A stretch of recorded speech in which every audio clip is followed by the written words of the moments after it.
Oot nyt. Eli kiitos Jannika haasteesta tosi paljon. Yritän iloinen siitä.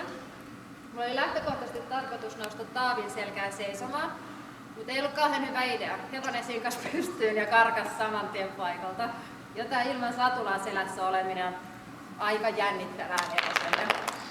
Eli todellakaan en ravaa, en laukkaa. Mitä mä voin tehdä, niin kävellä pari ympyrää tässä ja toivon, että hevonen pysyy hanskassa.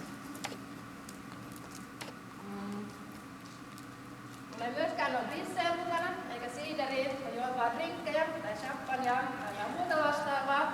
Muovilimun mä ostin, mutta sekin unohtui autoon. Eli hyvin on valmistauduttu. Okay.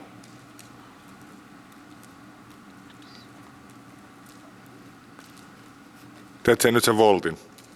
Mä teen koko ajan volttia 80.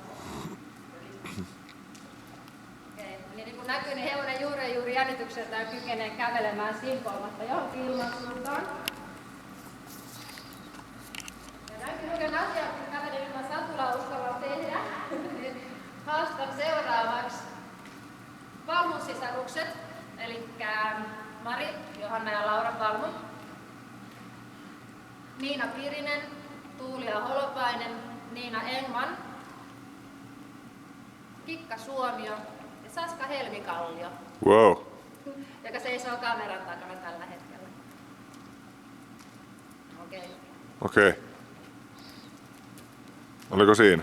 Se oli siinä. Seuraavalla kerralla